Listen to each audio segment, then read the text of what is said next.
So today we're going to start by testing will.i.am's cool kid credentials and his knowledge of street slang. I thought you were going to say like trivia. Like, Kinda. okay, cool kid credentials. Yeah, your street slang. Okay. So I'm going to ask you a few questions. See if you can think about Mary them. Jane. Yes. You don't have to answer straight away. You can just ponder it. Do you have any Belgian floaters in the house? I flushed them previously. Okay.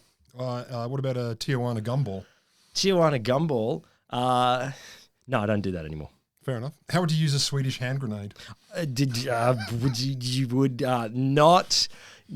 be careful about how close you put it in the area that it exists. the sun doesn't shine. That's true. Okay, what about, could you tell me where I could get myself an English raincoat? That's a condom. You're getting, hey. So if I said French letter, you'd be going down the French sun. letter, I got that one. Yeah, that's a condom. So those are all words for condoms. What? All Hang on, Swedish hand grenade? Yeah, Tijuana gumball, Belgian floater. No, they're not. Yeah. In what world is that slang for a condom? In the earth world. The Urban Dictionary synonyms. Yeah, all right, Urban Dictionary, fair enough. A Swedish hand grenade. I know. Did you bring a Swedish hand grenade? No, not until you're wearing a Swedish hand grenade. I don't know what to do with that information. There were some others that I quite enjoyed that weren't just insane. Like one was stemware, which I thought was very clever. Stemware. Yeah, I don't mind that. I don't mind that. Because it is. Yeah, it's classy. yeah, that's cool. I like it. Modern, YouTube. And I thought, oh, yeah, that makes sense. It's a tube for you. YouTube, okay, yeah. And, of course, wood hood. Yeah, okay, fair enough. Snake poncho. Working a little bit hard. We're getting closer. It's a little bit, yeah. Yeah, it's too long. That's the thing. It shouldn't be long to say, except if it's Swedish hand grenade. And wang shoe. The wang shoe. No, you're going to need a wang shoe, mate. It's got an element of racism, but also it's hilarious. What do you mean, but? And Everyone knows. Oh my God, a wang shoe. So, obviously, my favourite is the Australian. It always will be franger. Yeah, of course. I just love the word. International audiences, franger is the technical word here in Australia. Like, that's what they say, I don't know, in Parliament, they're talking about condoms. They say the legislation regarding frangers is... set. Yeah, exactly. Set, not in stone. Clause 5, paragraph 8, frangers. Frangers. And also, I love how Australianly you have to say, like, franger. Yeah. Like, it just is, it's dripping with Australian accentism. So I'm not going to talk about slang. I'm going to talk about where frangers came from and what the future looks like for them. Oh, yes, of course. It's going to be tops.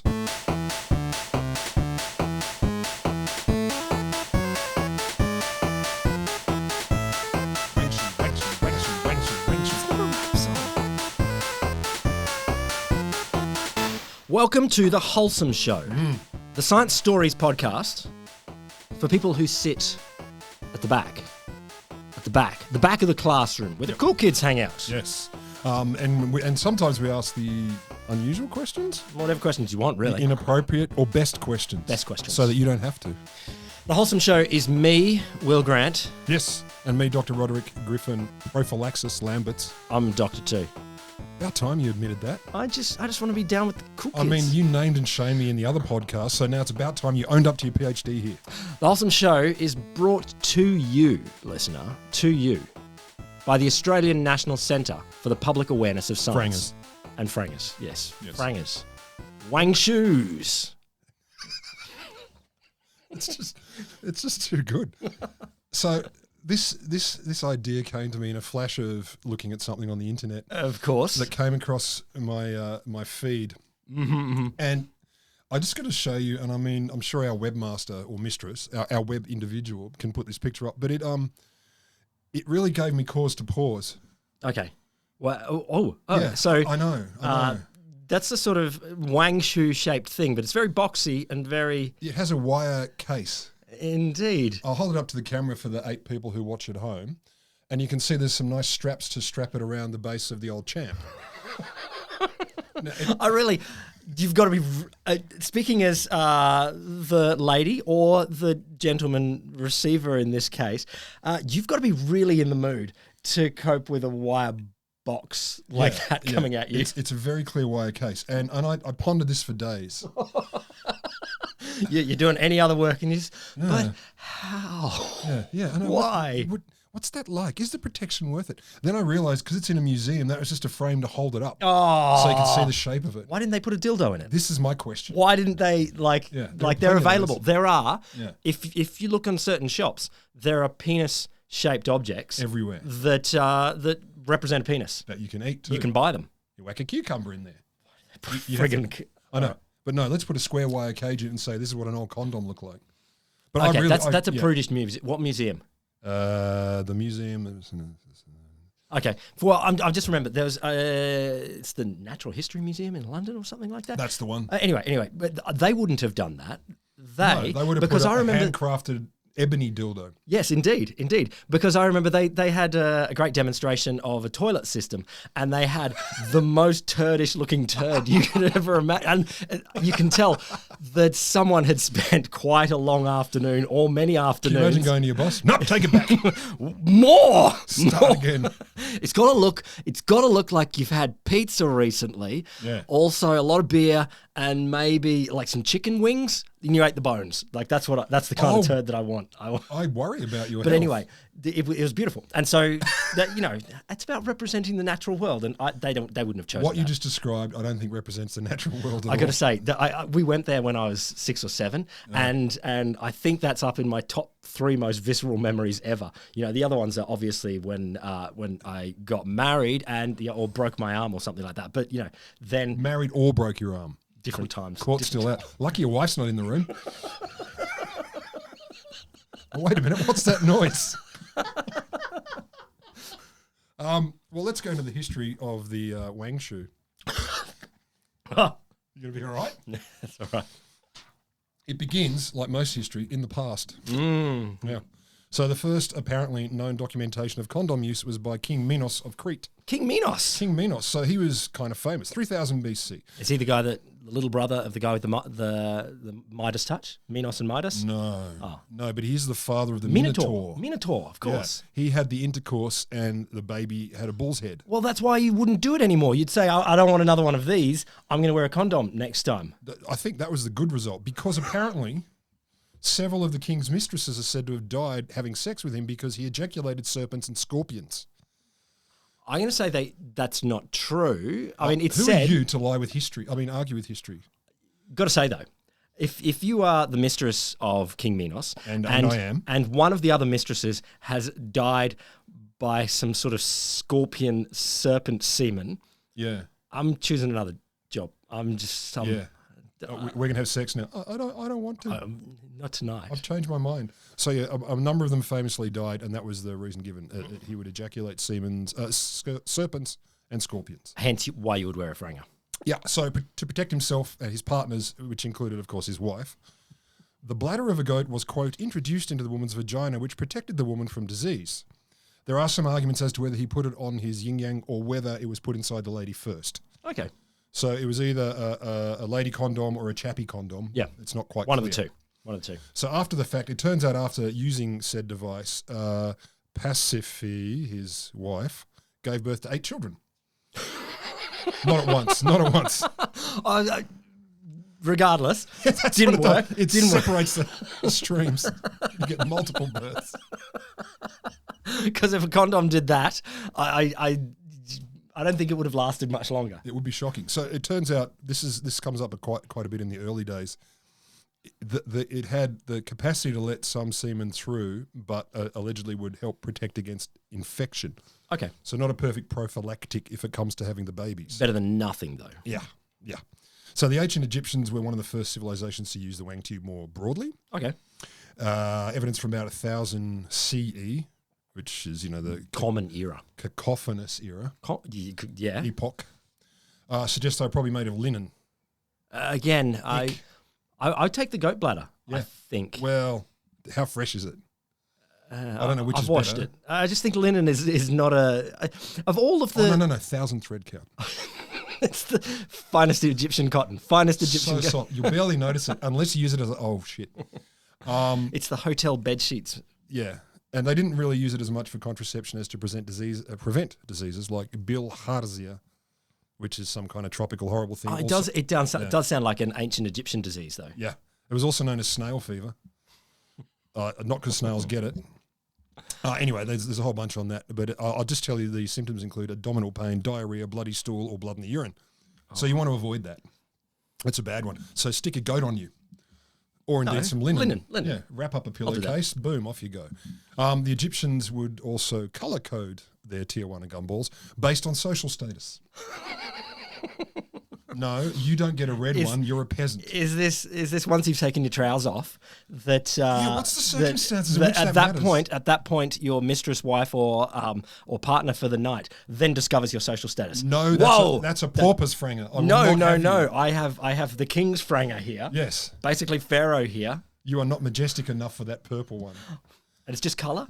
Because I do just think colour. Because if I was the Pharaoh, I'd have other things on there. You'd obviously make it of gold. Yeah, of course. And cats. I mean, it's Egypt. Cat gold. So, yeah, I don't understand the circumstances as when would that happen and why would that matter, but apparently it did. Orgies. Yeah, it's that's a good time to show. That's true. I usually take coloured Swedish hand grenades to my orgies. The Romans did not acknowledge or really recognise the contraceptive part of the bladders of animals as doodle covers, but they're very interested in its public health effects to do with diseases. So again, it's part of that same situation where prophylaxis not so much. So this is all disease stopping. Yeah, apparently. There are other ways to stop transmission of sexually transmitted diseases. Just say no. That's one of them. Rub the old champ in lye. Another one. I don't know. I don't. Lye will have an effect. I'm sure it will. You won't get any more sexually transmitted diseases after that. Yeah, well, if you do, wow, that's determination. The snake ponchos used in ancient Rome were made of linen and animal sheep, like sheep and goat intestines. Okay. Usually. And occasionally, though this is unverified, they would use the muscle tissue from dead combatants. Cool. I'm going to kill you. I have here on me an ex-gladiator. This guy, he killed 25. I don't want to be gross about it. Not all of him, just part of his intestine. Or his skin. Well, they killed a lot of animals. Why couldn't they use bits of animal? Well, they did. They were fairly... Ancient people were really weird about being happy to use bits of other humans to do things. I think that was a weird thing. Look, I'm not up for it. It's like, you can only have intercourse with me if you use this piece of corpse. You're like, could I don't mean to be prudish, but that's a mood killer for me. I'm happy. Let's go to third base. It's third base, but I'm not sure. Oh, then you just have to put this colon on your fingers because we don't want to get too carried away. And I look in my mouth. I'm full of his teeth too. Oh God. Ancient tribes or old tribe, archaic as it was referred to. I shall mention this source soon. Yep. The archaic Jukas tribe that inhabited New Guinea. Mm-hmm. Developed their own idea about a wang shoe. They designed a distinct female condom that contrasts deeply with other examples in history, Egyptians, etc. Yeah. The female sheath was a specific plant was put into the vagina before intercourse, and this was to prevent conception, apparently. Okay. It was described as being about 6 inches long, chalice-shaped, so one end was open and the other closed. I don't think you need to describe that. I get it. If both ends are open, doesn't really work. Look, if both ends are closed, not going to work. So I've got like a prototype here, and I think there's a couple of things. There's some wrinkles to iron out, and so apparently the pressure within the lady parts would keep the thing in. Okay. There's a lot about the mechanic. Yeah. And was it comfortable? There are no people from New Guinea left. Oh, okay. That's how good it is. I don't know if the tribe still exists. Now, here's what I'm going to let you know the source, because they begin this next section with, in a more oriental perspective. Okay. The direct quote from the academic journal in 2013. Oriental. Yeah, it's the Indian Journal of Urology, Story of the Condom. Well, Story of the Condom I like, and Indian Journal of Urology I am a big reader of. It's my favourite urology journal. I don't know, the Lithuanian one, it's pretty edgy. I quite Really? like it. Yeah, they do some cheeky research. I like that. Is that your people? No. How dare you? I don't know the difference I'm between Latvian. the Balkan people. Yeah, they're all... No, I'm not. I'm half Latvian. Okay. The left. So the folk in the Orient, as you know, officially described in academia, aka the Chinese civilization, they really laid it out there. They had expertise in silk, apparently, so they would fashion sheaths from silk paper and apply oil lubricants. Hey, that's a bit closer. It certainly sounds better than linen. And you've got an human oil intestines. lubricant. Yeah, it does. So they became more prevalent then, sheaths, through disease and plague spread Europe. Right across Europe, it started to become more common to put something over the old champ to stop you from spreading icky things. The Japanese used the kabuta gata. So yeah, tortoiseshell or leather. What kind of leather? I don't think it matters. Oh, it kind of does. okay, horse skin. I'm going to go softer leather. Yeah, okay. That's my official historical perspective. Apparently, this could also be used as a supplement to those who suffered from erectile dysfunction. And I think it would.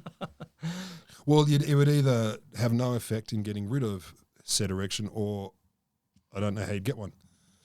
Put this leather on you. Actually, when I say it out loud. Look, you really should have listened to that. Yeah, when I say it out loud, I'm feeling better. Let's pop over to Europe. And there's this great quote from a 1987 paper. Norman Himes, the respected historian of contraception, you know Norman's work, yeah. He believed that the most plausible theory of the origin of the condom is that of medieval slaughterhouse workers, basically, using animal membranes stretched over the penises to protect against disease again. But the first indisputable European published reference to a sheath derives from the Italian anatomist Falloppio. Cool. 1564. So Gabriele Falloppio of the infamous fallopian tube. I thought so. Yeah, as an anatomist. That's his tubes, yeah. Yep. So he wrote a book, De Morbo Gallico, which literally translates as the French disease. It's like the Italians and the French have had. No, I think it was much nicer when we could name diseases really explicitly. Okay, not nice, seeing as Donald Trump did it a lot, but I never heard him mention. Seems the like French there is a disease. history of being a bit racist in your disease naming. No, not racially. So what was the French disease? Well, it was to do with things like, I don't know, or syphilis. Ah, yes, that's right. We've done that, haven't we? I don't know how to respond to that. Yeah. Oh, we've done syphilis? Yeah, I've talked to you about it. I don't listen. I'm not a listener. The French disease. Oh yeah, no, you have. So he describes using sheaths of linen again. So they would cover the glands and fasten it with a ribbon. See that? You gotta look pretty. See, that is fancy. See, again, are we doing different colours for different things? High society. Yeah, you got a red. You think ribbon, it's gross? Let me finish. Purple ribbon for the pretty. king. Yeah. And they would lubricate it with saliva. So it kind of takes away from the ribbon when you do a great big slag on it. So he did experiments on 1,100 men, and it showed that the sheath protected all from contracting the diseases. Okay. So that's pretty good. That's nice. 1,100 dudes. The frangas of that time were often made of lamb and goat intestines as well, and they were, quote, crafted by butchers who understood the high tensile strength. So I'll get some chops, some like a lamb roast, and some frangas, please. Can you pick up a couple of Swedish hand grenades as well? Nice. I'm feeling randy. So that they were good, and they could tell which intestines were going to be more useful for the act of the love. Because they understood intestines. Yeah, I get it, but which ones are not useful?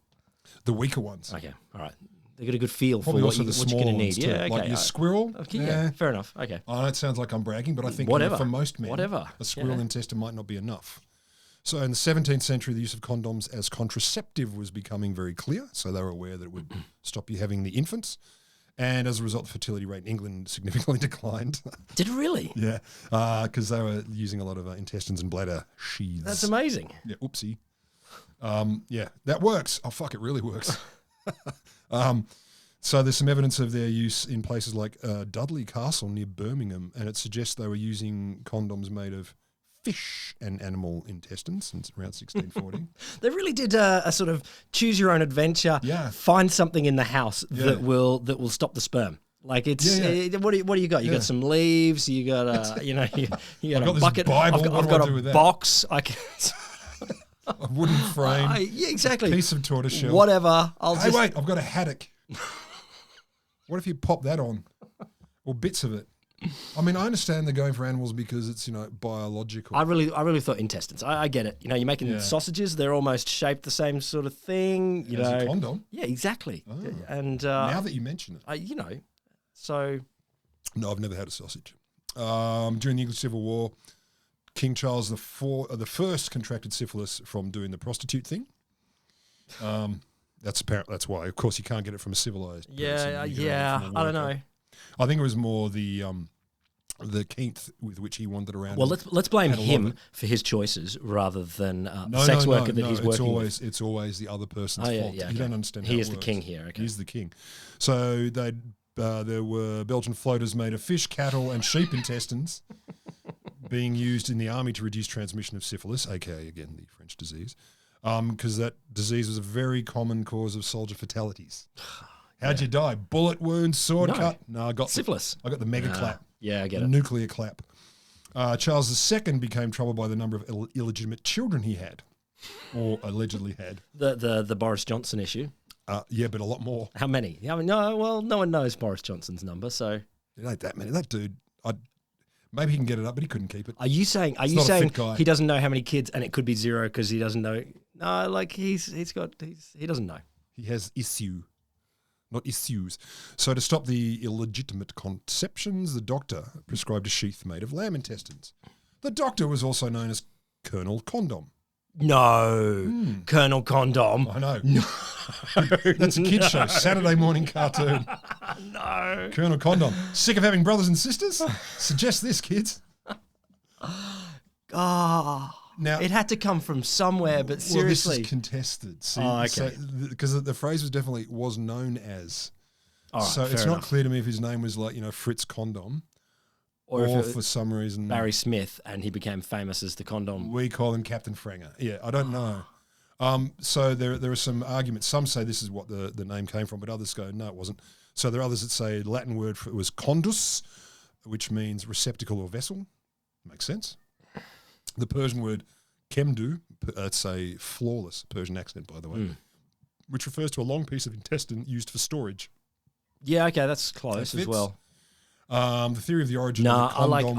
I'm just going with it. There was a colonel, and his name was Colonel Condom. Colonel Condom. He invented the condom. In the library. I always wonder. With the wire frame. There's the theory that it became from England and France is disputed by both countries. So both say it was the other guy. They don't want to take credit? Yeah. So the English would refer to it as the French letter, and the French would refer to it as the English really interesting. raincoat. Yeah. It's like we steal all of New Zealand's good inventions, but it's like giving something back and saying they generously donate, and they probably steal all of our inventions too, but they're like generously giving them back and saying no, this is not ours. That's a New Zealand. Yeah, no, it's the dirty French. No, it's the filthy English. So what did the French call it? So if it's in England, it's the French letter. What was it? The English raincoat. English raincoat. Oh, yeah. Or British raincoat. Whatever I said at the beginning. That was a long time. The French horn and the cor anglais. The French horn. No, the French. You get a French horn and then you need an English raincoat. I think that's how it works. Am I talking about the right instrument? Allegedly, the word condom itself first appeared in the diary of physician Daniel Turner, and it later became official when the word could be found in dictionaries detailing vernacular language in the city of London, 1785. Casanova. He of the loving. Although I love in the source I was reading, he was described as the Italian traveller. The Italian traveller. Casanova, famous Italian traveller, as opposed to ultimate root rat from all stories of history. Apparently, in his memoirs called The History of Me. It's really bold, isn't it? It took my title. He took my title. And I get it. I mean, what else is it? It is the history of me. What are you going to call this? This is about me, Jean the famous Italian traveller. So as a younger chap, he wasn't interested in the wood hood. He referred to it as dead animal skin. Of course he's not. Yeah. So he wasn't a fan. Also, condoms in the 18th century commonly underwent sulfur or lye treatments to help smooth them out. Again, not great. No, I don't want lye or sulfur near things in the trouser department, unless it would save my life. Still. Oh, I'd have to be pretty dying. Yeah, but you don't know. Maybe they've washed them off a fair bit afterwards. I assume that these are maybe. I assume that these are reusable items. That this is not a once and this is not a oncer. I'm not sure. In some instances, there were suggestions of reusability. In others, not so much. I suppose it depends on the. I don't know. I remember reading a book. I mean, this may be much later in your time period, but reading something that was sort of set in the 40s or something like that. Yeah. And there was very much a condom was in part of the story, and it was implied that he sort of had one, as in, yeah, I've got one, and my daddy had it, and now I have it. And it was thick enough rubber that it was really quite. You put it in the dishwasher afterwards. It's like a freaking tire. And it's an inner tube. You can float down the river and then use it for a bit of recreation afterwards. Wash that out for me, would you? I'm going out tonight. That's pretty much how it works. Casanova later on in his life decided that they were probably a good idea because he went, it stops you getting sick and stuff. But he was famously, there's a kind of like a woodcut of him inflating one to make sure it didn't have any leaks. Oh. So it's a classic old school woodcut. blowing into this thing. I mean, maybe woodcut's getting carried away. More like I don't know, lithograph. It was an old school drawery painting thing. Yeah, definitely not in colour and definitely not done in oils. Condoms started to be sold wholesale in the late 18th century. And again, I'm quoting this original source. And businesses such as those of a certain Mrs. Phillips became prominent in London, where she opened a warehouse in the Strand, selling said sheaths. Brothels as well would sell them to customers before they had, as they put it, relations with their prostitutes. That's very good. I know. It's like in the high school lockers. Well, not the lockers, in the It's bar. not. Yeah. It's not. It's not. Put them near the sauce. My high school was not like a near the brothel. saucer. I went to an all-boys high school. Wasn't it? Oh, And these were timid times. That's weird. That's weird. No, Obvious. that's fine. I don't mind. You can be rude. Things were way cooler in my high school. Yeah. One pair of shoes for the whole court. All right. I get it. By the 19th century, linen condoms were out of fashion because they were less comfortable than the animal sheaths. What if you got a bow on it though? Like, is the bow, prettier, is the definitely bow still prettier. fine? You can still have a bow on it. Do you want it attractive or do you want it to hurt? I'm surprised that the bow hasn't come back. Yeah. How do you know it hasn't? Well, okay, yes, fair enough. When was the last time you went woodhood shopping? We're not recording. We'll push pause. I'm not making notes. Bring your own bow. Bring your own bow. Listener, if you are a bow user, just to fancy things up a little bit. Yeah, we endorse you. I endorse you. I do too. Will looks at me askance. I just want to know what colour is like the high-ranking colour, the Pharaoh's colour. Purple, man. Purple. Yeah. Purple's always noble, or noble as it may be. Condoms before the 19th century, they were only used by the affluent because the lower classes allegedly, firstly, weren't really aware of venereal disease because obviously poor people are stupid. But also, I don't think they were cheap or easy I to access. don't buy that. No, I don't buy that either. I don't buy that because yes, poor people probably didn't eat meat as much, but I imagine the intestines of a sheep or something like that are not the hardest thing to come by. But you can't use it once you've eaten it. Oh, wait. But you could eat it. What? After you've used it. You could. Protein. You're right, Will. Thank you for bringing that up. That's great. So Charles Goodyear, the American inventor who brought out the old vulcanized rubber, he had a lot to do with improving condoms, but not directly. He wasn't actually a manufacturer of Swedish hand grenades. He was just into vulcanized rubber. And so that started to get used. Back to your buddy with the... the reusable. Floating down the river. So by 1860s, condoms were in large-scale production. Yeah. And the major benefit was they could be reused. There you go. Yes. So, that's what it was, yeah. And cheaper. Although there were some glitches like in America, the Comstock Act, which made it illegal. It was 1873. Although I love what the journal I was looking at called it the Cornstalk Act. It's Comstock's typo. Made it illegal to send obscene, lewd, or lascivious, immoral, or indecent publications through the mail. It was also a misdemeanor for anyone to sell, give away, or possess obscene books, pamphlets, pictures, drawings, or advertisements. But it also meant you couldn't really mail order stemware either. Oh, really? Got in the way. Okay. Got in the way. You could buy it from the shop, but you can't put it in the mail. Yeah, go to the butcher and get your your sex devices. World War I, the Germans would give condoms to their troops. That's sensible. Good old Germans. Well, look, as you said before, that this is back in Napoleonic times. How many are dying of syphilis? I assume most. Sounds like most. If you can reduce those deaths, then maybe you can win a war. Yeah. You need living people for wars. Maybe not these days, but you did then. The American and British armies, however, did not give their soldiers condoms, even though they were aware of the ability to help prevent venereal disease. And there were a whole bunch of stuff which I didn't go into. All these campaigns banging on about abstinence and being a good. Oh my good god! Oh my god! Of course they did, didn't they? Yeah, of course they did. So that was a bit freaking of fun. prudes. Like even when it gets down to... And that is the word I wrote. Yeah, exactly. Even when it gets down to literally it makes a difference in winning the war, they'll be like, oh, prudishness will get us through. As long as you're not having unmarried intercourse. Stiff upper lip! I don't want to win if you've been banging the locals. Then we should lose. God, they didn't deserve to win that war. Well, yeah, that's true. And I mean, the poor Germans did their best. Poor Germans. So afterwards, after World War I, the American army had huge amounts of soldiers with syphilis and gonorrhea. Oh, God. Imagine that. But still, in the decades after World War I, there were still social and legal obstacles to using the condom throughout the US and indeed Europe as well. Sigmund Freud was against. Was he? Yep.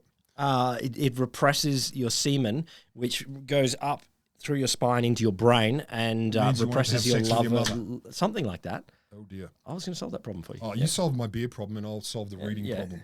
I was trying to multitask, which is a clown's errand.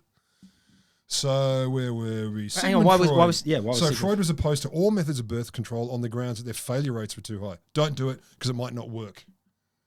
Look, okay, that's there's logic in there. Like he's not saying the concept is bad. What he's saying is don't trust in something that doesn't work. No, what he's saying is I'm against them because they don't work.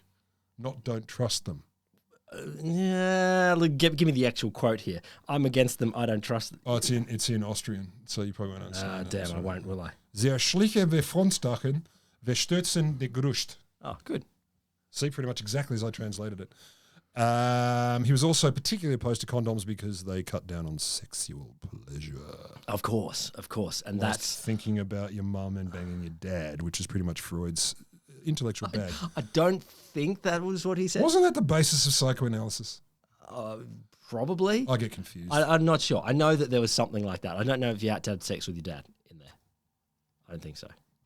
Oh, it's true. You have sex with your mum and think about your dad. It was one way or the other. Some feminists opposed male-controlled contraceptives like condoms because they were male-controlled. Okay. In the 1920 Church of England Lamberts Conference, they condemned all unnatural means of conception. Conception avoidance. Oopsie. Probably unnatural means of conception too, but there probably weren't any then. Like doing it in the other side. Indeed, that's unnatural. That would be considered unnatural. Not super conceived in that era. That's Satan's position. Exactly. I've seen The Omen 2. Oh, you haven't seen that? No, I have. I've seen all the Omen movies.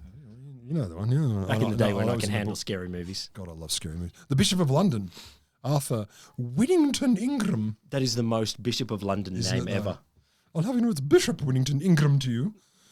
He complained of the huge number of condoms discarded in alleyways and parks, especially after weekends and holidays. So that's what he cares. That's what he cares about. It's the littering. Dirty. It's the littering. Discarded condoms. The occasions I've walked upon. Which year is this? We're talking 1920s. That era. Really, the huge numbers of discard. Well, he's a bishop. He's a moralist. So and a huge number could be he's 3. seen one, and he's like, "This is disgusting." They're piled against the doors of the poor, so they can't leave their houses. I'm paraphrasing. Well, I'm happy that 1920s England are using that many condoms. I think that's nice. I like it when you put it. I agree. Oh, it sounds like they're having fun. Well done, 20s banging England. Eventually, America and Europe, the rest of Europe, became open to contraception in the late 40s. Then we get to the AIDS turning up in the 80s, and that, of course, made condoms much more popular, as they were considered even more to help prevent sexually transmitted. Whatever. Broadcast diseases. Sexually transmogrified, passed, handed on. So frangers today. Given. Let's go today. Yeah, okay. I'm just going to hold up in front of the camera. Are you going to tell our international audiences where the word franger comes from? Yeah, it comes from there was a dude on the other side of the black stump. Gary Franger. Yep. He was inventing the Hills hoist. Yeah. He's Keith Hill's cousin. And then he put a big thing on his head. Yeah, he's like, I want to have the sex without the babies or the diseases. Oh, you got a franger. Yeah. There you go. And he was like, why don't you go and frang her? And he thought that was the So listener, we don't know the history of the word franger. None whatsoever, but I really like the word. So today, nearly 30 billion condoms are sold around the world each year. Okay. And that's just to a few people. No, it's to heaps of people. Since 1990, I can rule out some demographics. Like I doubt children. Obviously not children, and I assume probably an overwhelming proportion are bought by men, but not only. Yeah. And obviously we're talking here about the condom that goes on the penis here. There are other not the one that goes on the head, because that's just awkward. Indeed. That's weird. And if you're walking with them on your fingers, people think you're a bit odd. Yeah. A friend anyway, there's groups. 30 billion a year. Since 1990, UNAIDS reckon about 45 million HIV infections have been prevented due to condoms. Although how you prove a negative, but anyway, they reckon millions upon millions have been prevented as a result of condoms. More than 1 million sexually transmitted infections are still being acquired every day, according to the World Health Organization. Are you serious? 1 million a day? Yeah, globally, according to WHO. That's still an awful lot. Yeah, it is a lot. No, that's an awful lot. Like that's around the whole unless world. Someone's getting multiples, that's 365 million a year. It doesn't take very many years to get to everyone. I think some are getting multiples. I myself have had 364 million diseases Yeah, it's this year. Casanova. It's very Hey, annoying. I got them all. I'm a fan now. Give me a Woodward. An estimated 80 million pregnancies every year are still unintended. I don't know how they estimate that, but they do. 80 million. You ask. Obviously, at the moment of birth, you do a survey. Did you mean to do what this? Was your, Not now! What was your birthing experience like? And yes, Unintended. How would you describe your intent on a scale of 1 to 10? Yeah, but all modern businesses, they're getting to a place where they're surveying their customers all the time. Do you have a moment? You know, Before you would leave you the rate us room- 5 to... Ma'am, you seem to be right there in the middle of it. Could we trouble you for a survey for us? While the epidural is still strong, could you rate our service? Where are we? Modern late. So because of this 80 million unintended pregnancies, many public health experts insist condoms should play an even greater role in helping prevent spreads of disease and family planning. Sure. The modern male latex condom offers 80% or better protection against most STDs. Is it only 80? Or better. Yeah, I know, but I want better. Yeah, use the better ones. If I am Use the one if that's I was an to inch be in thick. the situation that I don't want a 1 in 5 chance of catching the thing. So you know what you do? You know how you got a car with a spare tyre? Yeah. Yeah. You saying 2? If it's got a tube. Yeah. Oh, you're saying I should level up my game. To be honest, I don't actually think me making it myself will improve the efficacy. No, you did great work. You're quite a handy man. To be honest, I've never made a condom myself. To be honest. You might be surprised. I've hardly made any. Listener, you might be surprised as well. You'd be thinking, oh, that Will guy, he's probably like a 20 condom guy. He's made 20. He's got some with his face on him. Artisanal condoms. He's probably made a few. But yeah, they're made out of spent coffee grounds. Christ, they probably are. When used correctly, this is according to our UN people, of course, condoms can be up to 95% effective at preventing transmission of HIV and things like that, which is great. So so when I read that, I thought, so what's incorrect use? Well, you don't have to answer that because boy, do I have some use for you. Oh my God. So there's one great article I found called 15 Common Mistakes You Might Make When Using a Condom, and I thought, how the fuck did you get to 15? I put them on all my fingers. I'm just covered in condoms. That's 10. Like, how the hell did you get up to 15? I'm not going to read all 15, but there are some that I enjoyed, almost in order of preference, but the last one's definitely my favourite. So one is the, as they put it, late application. So I've come right. I'll put it on now. Oh, they say these prevent it. You're not going to get pregnant now. I put this on. This is a 24-hour thing. Like it's Yeah. Cumulative and post effect. So we have late application. We have early removal. Indeed. Well, which to be fair, it might not be your fault. It was early removed. Well, look, early removal. There's debate about this being properly registered as a crime. Oh no, we're not going to get into what do they call it? Stealthing. No. Yeah. Well, That's look. stealthy. Indeed. Okay, but yes, early removal does sound like an act of deliberate. I'm just saying it's not an error. Like no, but it could be a mistake too, though. Like like you're not sure. A friend of mine told you're me not sure they if can come off if sometimes. you've finished or not, or and they, you're like, or they can come off on their own. Yeah. Okay. Yes. Okay. I spared you those stories. All right. Early removal meaning accidental removal on its own. Yeah. And honestly, on the whole, deliberate removal and stealthing as a crime. When I was looking for some wacky things that may have been perpetrated by using condoms. Yep. The first 30 hits in Google, all about stealthing, and I thought, no, I don't want to go there. I don't. Yeah, horrible. So that's not part of the madcap capers of the Wholesome continue show. with the madcap. Another one of the 15 common mistakes is reusing. Indeed. And look, where's the world where you go, hang on, I'm just going to go to the sink? I just got to say, like I applaud anyone getting some action. This is great. He does, like every day. Whenever I see him, he's going, how you going? Well, I've just been applauding people getting action. Yeah, no, I don't. You know, I don't. But in general, it's good. Go to. But I think that the whole Buy 2. Yes, and you know who am I to limit you? Buy 10. I don't care. 1 for each go. Well, what I was going to say is, should you be so poverty struck that the $1 price of a condom is a bridge too far?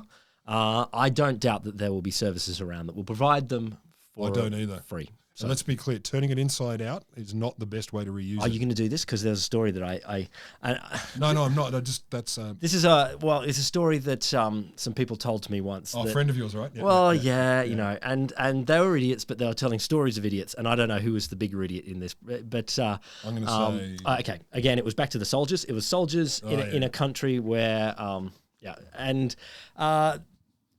Soldier 1 used the condom with the sex worker. Soldier 2 said, "Oh mate, can I borrow it?" And he's like, why? Souvenir? "Well, I want to have a go with another sex worker too." And he's like, "Oh, sure you can, buddy." And then he's like, "Oh, but all right, I'll you know what I'll do? I'll turn it inside out and put it on me." And how'd it go? He got the sex disease. So he got the disease, and the sex worker got pregnant, but it wasn't his fault. I know. So, that's the start of a Shakespearean comedy. It's not mine. It's like, la-da-da-da-da, who's the dad? Yeah. Well, you came about because... You'll be amazed to hear I did have sex with her and she got pregnant from that act, but I didn't make her pregnant. It was the other spit, yeah. So that is a great mod. That's a rom-com, except for the rom part. Another one I enjoyed was doubling up. If one is good, two is better. Are you saying it's not? Well, so there is some physics involved. I'll bet, and I dread to think this, but you know those T-shirt competitions? Yes. I was telling the kids this the other day. Is that who makes the best T-shirt? No. There's things in the internet where who wore the most T-shirts, and I think the kids were saying, "Oh, can you?" Talking to me the other day, they're like, "Oh, can you wear one or two T-shirts or something like that?" And I was like, "Yeah." There's like the world record is like hundreds or something like that. And then I was like, "Oh, but one of the guys who did it definitely died of a heart attack, and because he was stuck inside all of these T-shirts and they couldn't get them off. It's a sad way to die. It's like jaws of life. You've got to get him out of these linen." So not to trivialize, but are there people that are have died from wearing too many condoms? I can't believe I didn't find that story. I've let you down. I've let the listeners down. I have not tried hard enough. I think we should stop this recording immediately. So one of the problems with doubling up, I hadn't even thought of tripling up because, I mean, when you get to two, so it's not better. It depends on what kind of condom too. So if they're well lubricated, then one's likely to slip off and then take the other one with it. You get the sort of double slipping action. Yeah. And if they're not that well lubricated, then you get extra kind of weird frictions going on between the condoms. And so it can cause them to break and or, genital ouch. But this is breaking a rule of the universe because two is always better than one. Like that's what they always say. That's why I'm getting every vaccine. But to be honest, that's a weird thing to try. I can see the logic, and there were some adorable little stories that were archived off from, the Columbia University Ask Dr. Alice. Like, "Dear Dr. Alice, I used to." Does that mean I'm still a virgin? And on it goes. Yeah, that kind of thing. My favourite, though, of the errors, completely unrolling it before you put it on. I know. How? Like how? And this is why you do grade 9 health and phys ed, and they do that. This is how you put a condom on, and like, but once you've unrolled it, then you go, "Oh, okay." I think I've used that one. Okay, so that's all right. So. I'm sorry, I cannot hear sex education without thinking of the South Park version of that when they decided it got worse and worse and worse till the kindergartners also had to get sex ed, and Mr. Garrison was. Yeah, but look, this is the reactionariness. So here's what he did. Here's what he did. He said, "Okay, children, this is how you put on a condom. First, you put it in your mouth," and it flashed to the children crying, and that was the end of it. Look, South Park is a little bit reactionary sometimes. What do you mean? Like kindergarten and young early primary school kids should have some analogues of what would be in the broad bucket. But this was the early 2000s. But you know how we teach maths all the way from preschool through to late university and shit, that there's a whole spectrum. It's possible. Sex ed also probably has similar sorts of things, that there is stuff that you need to tell young children. I agree with you. And it's not I think not putting on a condom. No, not necessarily. Probably not. No, not at all, in fact. Deliberate misuses include a South African guy in 2008 who wove a 98-foot bungee cord out of condoms and jumped off a bridge. Oh, that's funny, though. Did he? He lived. Oh, that's good. Yeah, as he said it beforehand. He wove it, so it's not just joining them together. So he wove them together. It took 18,500 condoms in 4 months. Jesus. And he says, I love the quote, "It was difficult because the condoms were slippery. He never thought of using unlubricated ones." 8,500, and he bungee jumped with it. You can use it to waterproof your microphone or your phone. Back a second. Unlubricated. You can get condoms that are less slippery than others. Can you? I know you've been out of the game for a while. You know. But when you're like me, every night cruising. I get it. Okay. Yeah, you can use it as a hydrophone. So people, including science types, you whack it over your phone, tie it up tight, whack it underwater. We haven't done that? No, I just, you know, I love the concept of, you know, wrapping your phone in a Ziploc bag, but a condom is the step up, and you just. I know what you're referring to, and my God, I look forward to that. Pull it out in a work meeting. No, that's fine. No, it's a waterproof cover. It's a condom. Now this heading I first read as Polish leather goods, but it's actually Polish leather goods. Okay. And so apparently a lubricated condom is quite good for a quick shoe polish. Is it really? Yeah, it'll shine up your leather. As someone who doesn't mind I thought you'd like quick shoe polish. You can be spick and span by polishing your whack a condom, whack a franger on your finger, and rub it around. So it's definitely Polish leather goods. I'm just imagining the job interview. You know, the dude's lined up out front of the job. You got any interview hacks? Don't worry, it's not weird. I've got different ones for later. They're also good for soldiers and spies. So obviously they're good multi-purpose containers, and you can put them over the edge of your gun, etc. Mm-hmm. My favourite is though for espionage uses. So if people pull you over and you're an espionagist, so you've veered a long way in terms of incorrect use of a condom into people doing wacky shit. Unusual use of a condom. Wacky shit with condoms. These aren't accidents. And my favourite of that is, so if you get searched as an espionagist at the border of a country that doesn't agree with you, if you got some condoms, they're like, that's no worries, and you can use them as garrots. Sure. You can assassinate people with condoms. Do you know what? They're a little bit, as our bungee friend demonstrated. I don't think you can use a bungee cord as a garrote. No, just one condom, not lubricated. It's stretchy. Yeah, so no, they're not. I'm not no super spy guy. We'll test it afterwards and film it, and we'll put it up. If it doesn't kill me, I will apologise. Sure. If I live, I'm sorry. So if we go back to more traditional uses. So according to William Yarber, Senior Director of the Rural Centre of AIDS and STD Prevention at Indiana Uni, from our research, many want to use condoms but have had negative experiences with condom use.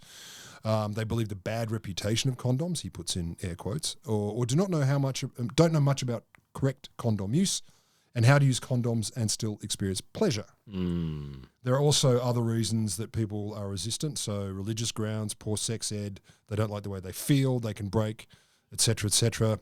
But also, roughly 4.5% of the world's population are allergic to latex. Okay. Yeah. No, and that's a good reason.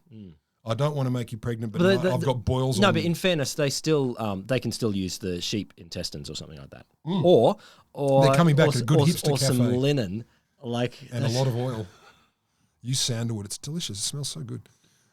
So there are also alternatives that aren't so dramatic and historical. Polyurethane, or as they put it, natural member wang shoes are available, but polyurethane is more likely to break a lot more than latex, and the natural membrane ones have small pores in them, so the STDs may be able to get through. That's not good. Yeah, that is an issue. So let's get to improving them. Let's make a better condom. Yeah, okay. Are you ready? Yes. In what way are we going to make it better? Well, by improving them. So we're just getting from 95% effective to 110%. Yeah, okay, cool. If you even have it in your pocket, no one can. No, but there might be other ways you might improve them. Well, also more comfortable. In this sustainable world, maybe we make everything recyclable. That happens too. Reusable. So one is the invisible condom, which was developed in Quebec. It's a gel that hardens with the increased temperature after, quote, insertion into the vagina or rectum. In the lab... Wait. What, sorry, not too fast? A little bit. A gel that hardens... with increased temperature, so... once you put it in. Yeah, so body temperature apparently hardens it. Wow. Okay. In the lab, it has been shown to effectively block HIV and herpes. The barrier itself will break down and liquefy after several hours. I have so many questions. One of the key things about justice is that not only must justice Batman on me. Not only must justice be done, it must be seen to be done.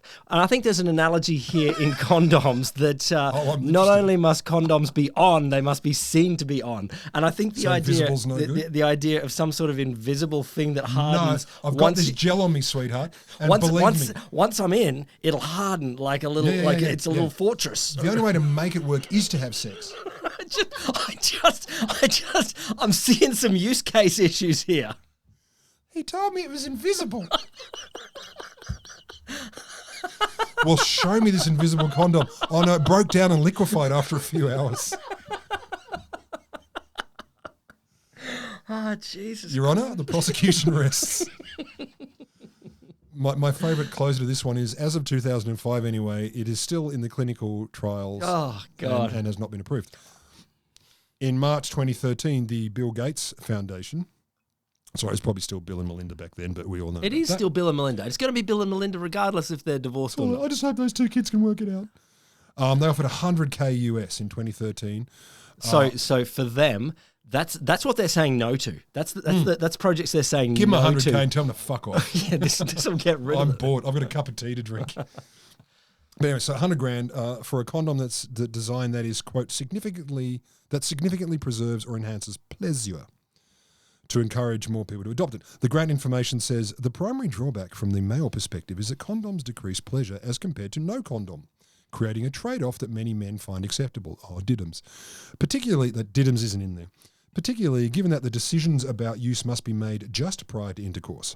Okay, It is possible. when one is in the mood, they're saying. Yes. Yeah. So when one is feeling the randies and you're told to put on a thing that makes the removal of the randies less easily removed, apparently we make worse decisions. Whatever. I know, Stop right? being a dickhead. I'm sorry.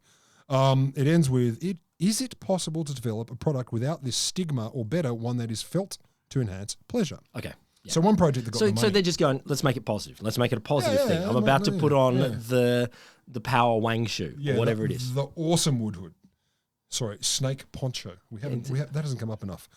So one that got the idea, one that got some money, was a, quote, promising idea for stronger condoms using graphene. Of course. Of course. Of course. Of course. Again, exactly what I wrote there. Of course. Anyone who has anything to do with graphene, when you say, can graphene solve it? They go, oh, for fuck's sake.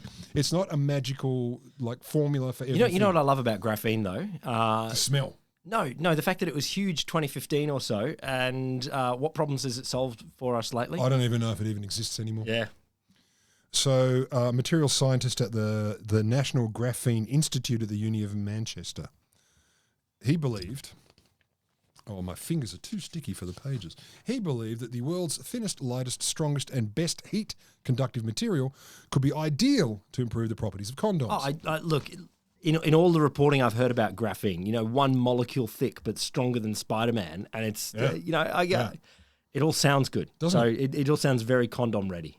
Well, then you'll be shocked to hear, but at the macro scale, graphene cannot be made into a standalone object on its own, so they're trying to combine it with latex and or polyurethane. So at the moment... Latex with a hint of graphene. Yeah. It's like graphene flavoured. Tainted. Yeah. Graphene adjacent. Like we are science adjacent. So they're talking might be able to make the condom 20% thinner, still strong, etc. They're not available right now. Okay.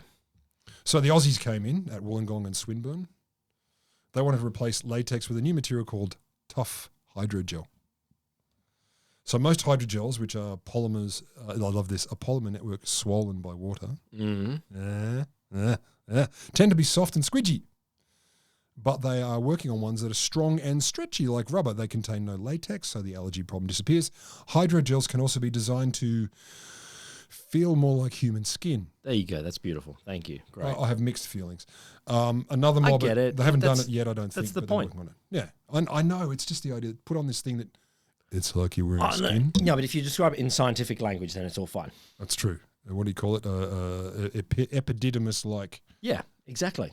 Epidermis. Sorry, epididymis is part of the I don't know. gentleman's arrangement. You used a scientific word anyway. That's what I meant. Just use scientific words.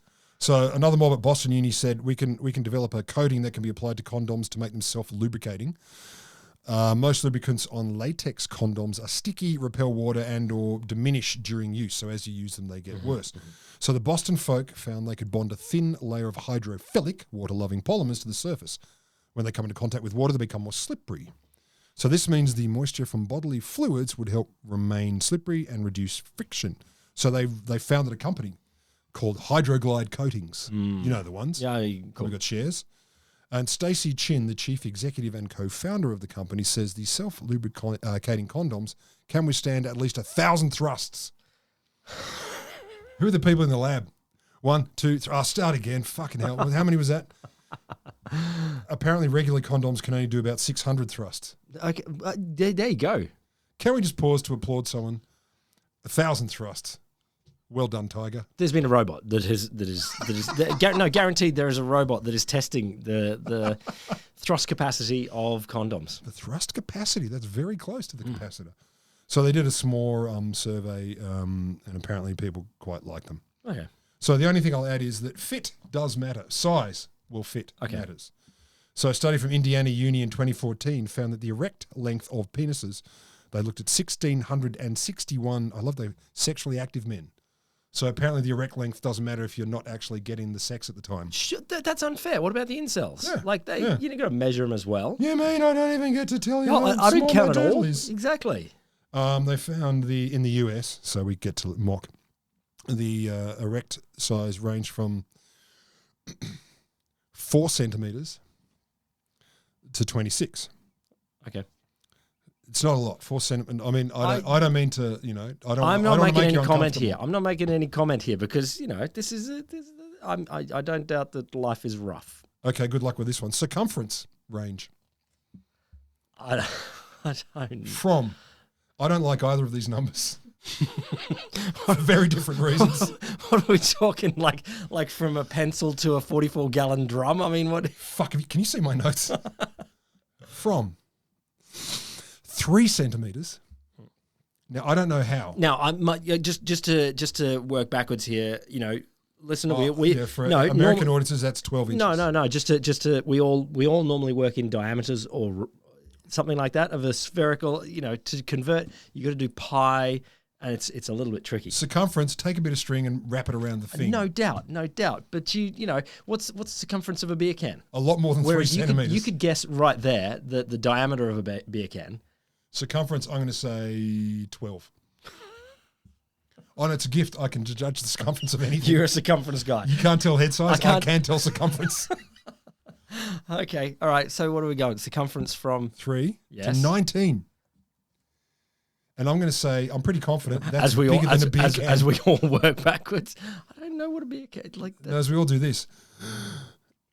The average length of a male condom is 18 centimeters. So if you're dealing with a 4 centimeter chap or a 26 centimeter chap, that's an issue. Mm-hmm. So in response, the Global Protection Company offers condoms that come in 10 different lengths and 9 different circumferences. So that's good of them. There is also... So does that mean 90 different condoms? That's what it sounds like, doesn't it? Do you choose your own adventure of condoms? Yeah, you're like, which one do you want? I don't know anymore. I just want something. Like, that gets choice paralysis. Like, I'm giving up. It's I'm too going to hard. slaughter a lamb. It's going to be quicker and easier. I don't care anymore. I'm tying a knot in the end of an intestine. Professor at the, I had to tell this, Cynthia Graham, professor in sexual and reproductive health at the University of Southampton's condom team at the New Kinsey Institute at Indiana University, the condom team at this university. Mm-hmm. They've been they're also worried about how we could make them better at putting them on. How is it easy to put them on? I'm going to go with tip 1. Don't unroll it first. Well, no, but if there was some sort of spray-on device, you can imagine that could be easy. We're going to get to that. Okay, all right, there you go. So I've invented it. Give me $1 million. You've invented yeah, okay. And that's fine. I got to confess, they're coming with an applicator. The very first time that one was unrolled and a friend of mine who I know had to go up putting one on, like he was like, oh, like that. Oh, okay. Does it start on my elbow and then I mean, without going into the details, the applicator. It's why you need to learn. Work well. It's not something that is inherently. Didn't your dad show you? No, like a normal family. Son, come in here. I know dinner's in 10 minutes. It's 8:35. It's condom lessons again. It's not going to take long. This is how you put one on. You already told me that. Every night. For fuck's sake, I get it. The applicator device is quite elaborate. I won't go into the details, but the quote at the end was, but the device has yet to be used in clinical trials due to lack of funding. Oh. I feel like you don't need an applicator. Anyway, my favourite new idea was 2008, Time magazine. As a teenager, Jean Vincenz Krauss, who's now 30 at the time, had trouble finding the right size condom. Okay. All I'm hearing is humble brag. But anyway. No. He's on that 9 lengths, 10 widths. He's like, my God. he's just somewhere weird. That's all. I haven't done calculus for years. I don't know what's going on anymore. He's got the beer can, the stubby beer can. Snow's standing in the chemist going, I'm going to buy tampons instead. So he had trouble finding one that fit or what size was right. So it sent him on a quest to aid other similarly befuddled young men. It's such a, like... Dude, don't know what size dick you got? Me too. Let's join on a quest. How could we possibly solve this issue? I know, right?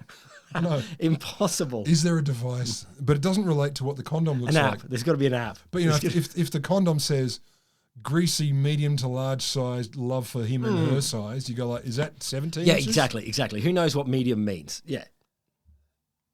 There's a whole bunch of stuff I left out on that. So anyway, he in 2001 he developed an online condom advisor, which provided, I don't know if it still exists, printable measuring tapes. Printable measuring They're called tapes. measuring tapes. Come on. And instructions to help men determine which condom out of all the brands available in Germany fit the best. Oh my God. According to him, this is in 2001, 300,000 people have used this free service. The site's popularity put Krauss in touch with students and sex ed teachers across Germany who expressed a common frustration. Is it really? It's early 2000s, man. Okay. There's a wild west out there, especially in Germany. They told me, Mr. Krauss, I don't understand why the industry doesn't develop a condom which fits you perfectly. Oh, that's when he had your idea. An app? Spray-on condom. Oh my God, of course they did. So he had your idea 13 years ago. Yeah, but I had the idea and then thought, no, that's dumb. So anyway, tell me more about No. Well, he went further than you. He went a long way to prove that it was dumb. The other, what I'm visualizing is obviously either something that is invisible. You know, it's like you've got and that doesn't help. And disintegrates. Or you know, I don't know which Hulk movie it is where they fire at all of these like these sort of giant these sort of balls that splatter all over and they pin him down. So that's what I'm imagining. Yeah, I remember that. Spray on lumpy sticky stuff. It's like you've read this article. So he began prototype testing in 2007. It's a hard plastic tube with nozzles that spray liquid latex from all directions. Oh, okay. So you put the tube on your Hang on, honey. I'm just going to the garage. They're much like water jets in the tunnel of a car wash, according to Krauss. It's so sexy though. Like you're about to, you're in the mood. You're ready to go. Yeah. I'm just going to take the 18 drums of liquid your latex. Special partner is ready to go, and first you have to put your dick into the car wash. And then the gentle noise that's almost undetectable, adaka, daka, daka, daka, daka, as it pumps it out. The condom, he says, fits 100% perfectly, so the safety is much higher than a standard condom, and it feels more natural. How do you get it off? We didn't even get there. But the men who tested the spray-on condom had a few, as they put it, hesitations. Some were, quote, a little bit afraid to use the tube and would only try it on their fingers. Now, I'm not an expert, but that's not going to help you. It's not going to help. It's okay. No. I am wearing a condom. No, we have to. This is the device. You've got to level it up to where it's got to go. And others, as you would expect, were worried that the mechanism, which hisses as it sprays, might ruin the mood. Like, sweetheart, honey, what? But the most serious problem, that wasn't the most serious problem. The reason it's still not on the market is the latex takes too long to dry. It takes... Okay. Psst, and then you got to wait 4 hours. 5 minutes. 5 minutes. When you're about to get it on, 5 minutes? Yeah, okay. Yeah, I know. You know, you're in the zone. Like, okay, cool. Yeah, so and they basically can't do anything until a faster drying latex comes along. So that didn't go anywhere. So as we have a long way to go still on making better condoms, but I don't want to leave us on a down story. No, I don't want you to either. I want us to leave us on an up story. So positive note. December 2020, there was a report from the BBC that the spirit, this is me paraphrasing, the spirit of condompreneurialism is still alive and well. Mm-hmm. It's not over. Mm-hmm. You seem worried. No. I was just stuck on the condompreneurialism bit. That's my word. You can't blame the BBC for that. That is not high They didn't English. use that. They wouldn't have done. And this is very condompreneurial. So the headline, Vietnamese police have seized more than 320,000 used condoms that were to be illegally resold to unsuspecting customers. Oh my God. Oh my God. I know that organised crime are wacky in their schemes, but seriously. Do you want some dodgy heroin or a used condom? Heroin! Heroin! Like, how are you collecting that many used condoms? And what is the labour rate where you can... I can tell you. And I know organised crime use slaves, but... No, I can tell you the labour rate. Well, how are you going to make a profit on this? Who's the you here? Well, me, obviously, because I'm getting into... Okay, then. Okay, ready for your business model. So there was footage showing dozens of bags of condoms that together weighed 360 kilos. Yeah, it's a big sack of... In a warehouse. A squidgy sack. Oh, fuck me. Oh, I'm Imagine sorry. the sound. Imagine the smell. Well, indeed. 360 kilos of used condoms. What's that? See, how are they not using that like as some sort of torture device? Like if you're organised crime, you're like, hey, you come through on the deal or I pour the used condoms on you. I'm just going to stick a used condom over the end of your nose until you tell us who did it. Like, that is far better use case. Look, I agree, but you're not going to make as much money. So the woman who is believed to be the owner of the warehouse that was raided in Bin Dong province was arrested. The condoms were reportedly washed, reshaped with wooden dildos, and then repackaged before being resold. So we're back to artisanal. We're back to hipster. The woman who was arrested said she was paid 17 US cents a kilogram. Oh wow! For the condoms. Wow! I don't know the weight of a condom, but I think it'd take a lot to get to a kilogram. To be fair, they're used, so they'll be a bit heavier. And is this the washed weight or the wet weight? You know, the article didn't specify. They're probably worried about copycats. Oh, Jesus. I've got a business idea. Jesus Christ. And I love it ends. It's unclear how many such condoms have already been resold on the market. Oh, so the spirit of entrepreneurialism is not dead. We don't appear to have made the condom any better than it's been for years, other than maybe thinner, different colours. Potentially spray on. Slightly different lubricants. You know what? Tough it out. It really is not the worst. Really, really is not the worst. Yeah, imagine if you had to slaughter a sheep or grab a pillowcase and cover it in oil. Or linen and a bow. Yeah, tie something around your beanbag and hope it stays on. I do love the linen and bow combination. That's because you love a bonnet. And you love a bonnet drama. Well, the linen is very, like a safari suit sort of thing. Yeah. There you go, listener. You know the gap in the market. Get out there, make the world a better condom, or recycle a whole bunch. You choose. One's quicker. The Wholesome Show is me, Will Grant. And me, not Will Grant. Roodles. Brought to you by the Australian National Centre for the Public Awareness of Science. And not condom recycling. There you go, listener. We'll be back next week. Go and listen to the other stuff that we do. G'day Sausages. Yeah, you know. Or back episodes of this. Do both.